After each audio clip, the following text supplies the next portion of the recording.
Apakah Anda menjalankan bisnis bareng pasangan Anda dengan suami Anda ataupun dengan istri Anda? Kalau iya, tonton video ini sampai selesai.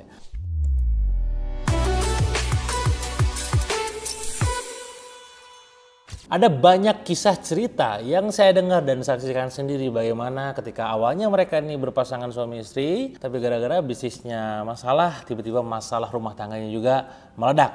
Atau sebaliknya, ketika mereka hubungan rumah tangganya tiba-tiba ada masalah, singkat cerita mereka berpisah, bercerai, tiba-tiba hubungan bisnisnya pun akhirnya pisah.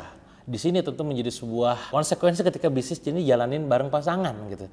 Nah, maka supaya itu gak terjadi sama Anda, yang memang Anda tuh niatnya jalanin bisnis bareng pasangan, please perhatikan 7 aturan main ini. Nah, 7 aturan main ini saya bikin untuk memberikan edukasi kepada Anda berdasarkan hasil pengalaman saya beberapa tahun ke belakang membina pasukan yang rata-rata adalah couplepreneur yang mereka tuh jalanin bisnis bareng pasangan. Yang pertama, pastikan Anda punya tujuan yang harus sama. Visinya sama, tujuannya sama, ini bisnis mau dibawa kemana arahnya. Sepakati dari awal bisnis ini untuk apa, ya? Apakah cuma sekedar uang tambahan, atau pengen bangun legacy, atau pengen jadikan sebagai penghasilan utama. Ketika kita punya duit banyak nih, tiba-tiba nih nanti ya, mau dikemanain dulu, apakah mau bangun rumah dulu, apakah mau beli mobil atau motor dulu, apakah langsung mau hajar di sedekah, atau mau pergi umroh, mau daftar haji, atau mau nanti mau diwariskan, mau diwakafkan, itu kudu clear semuanya. Please clearkan semua visi itu sedari awal. Jadi tujuannya harus benar-benar sama. Bagaimana cara tahunya, Kang? Bagaimana cara menyamakannya? Ngobrol. Pasangan suami istri ngobrol.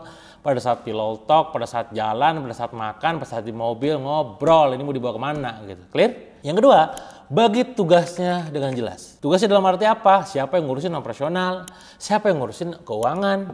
Siapa yang bakal eksekusi secara harian? Siapa yang ngomongin strategi ke depan? Nah, itu kudu clear semuanya. Tuangkan semuanya dalam job desk, tuangkan semuanya dalam SOP, KPI. Jangan sampai, saya tuh pernah dengar cerita tuh ketika di rumah tuh ya, akhirnya piring kemana-mana, cetrang, wah berantem. Kenapa? Karena kerjaan gak jelas ya, deadline gak jelas. Ini yang kerjain siapa sih? Kamu kerjain, nah berantem tuh. Maka please yang kedua ini adalah apa?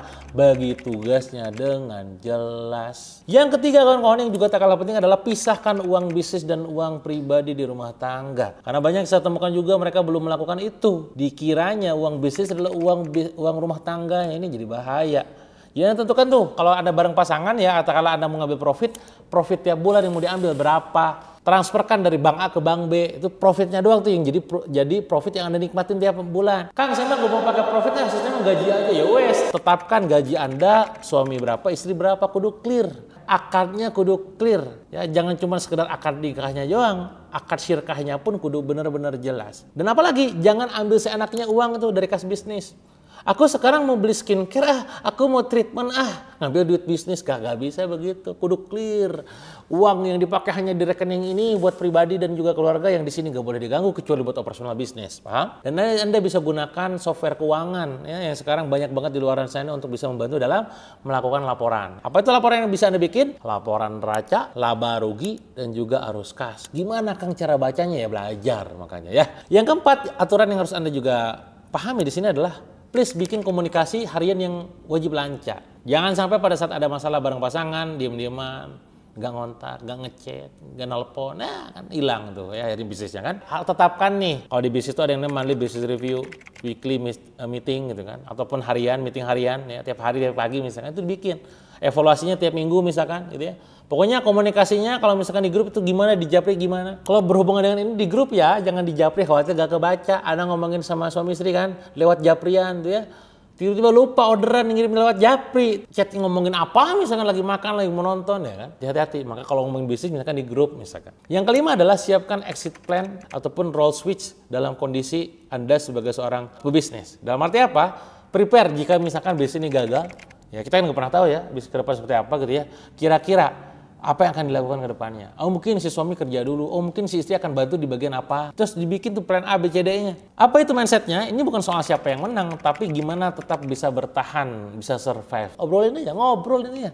Kalau di rumah tangga ngobrol aja lah gitu ya. Nomor 6, privasi dan waktu tetap harus dijaga. Waktu kerja bareng misalkan jangan sampai nanti 24 jam bahas kerjaan aja mulu dalam keseharian. Gak ada ngomongin anaknya, gak ada ngomongin tentang kitanya itu sebagai pasangan suami istri gitu ya. Romantisnya dan segala macam itu kagak ada gitu. Kerjaan aja mulu gitu. Nah ini jadi bahaya. Jadi please tetapkan waktu kerjanya, tetapkan waktu khusus tanpa bahas bisnis kapan kira-kira nih. Jadi kalau clear dari awal, jelas dari awal tuh insya Allah lebih sustain, lebih stabil dan lebih tumbuh pastinya ya. Dan terakhir nomor 7, jangan lupa batasan spiritualitas. Dalam arti apa? Kita bikin doa bisnis ini seperti apa doanya, tiap hari doakan gitu ya. Mungkin kita bikin jadwal tahajud bareng gitu ya, atau mungkin sedekahnya kemana seperti apa itu clear gitu ya. Pokoknya libatkan Allah gitu ya di setiap keputusan-keputusan. Jadi gak cuma sekedar musyawarah saja bareng pasangan, tapi ada istihorohnya. Ini juga yang saya sering sarankan dan berikan masukan ke teman-teman yang ada dalam mentoring binaan saya. Mereka omsetnya pengen naik tuh nggak cuma dijilin soal tentang ilmu jualan, tapi ilmu bisnis yang juga sifatnya itu fundamental, tentang akidah, manajemen keuangan. Kalau Anda pengen dapat bimbingan dan mentoring khusus bareng saya setiap bulannya tentang cara berbisnis, cara jualan, naikin income, silakan Anda join dalam Mitra SR12. Ini perusahaan yang memang bergerak dalam dunia skincare, herbal, dan kosmetik produknya. Dan menariknya adalah saya akan turun langsung membina Anda semua. Anda mau join jadi agen, suagen, reseller bebas, langsung aja klik linknya di kolom komen ataupun deskripsi. Insya Allah nanti akan dibantu sama admin saya. Itu yang mungkin teman-teman untuk video kali ini. Silakan perhatikan 7 aturan ataupun rules ini agar bisnis Anda dan rumah tangga Anda bisa langgeng ya, nggak cuma sekedar 1-2 tahun doang. Kalau ada yang ditanyakan silakan Anda tanyakan di kolom komen. Kalau Anda suka silakan like, jangan lupa subscribe dan sampai jumpa di video berikutnya.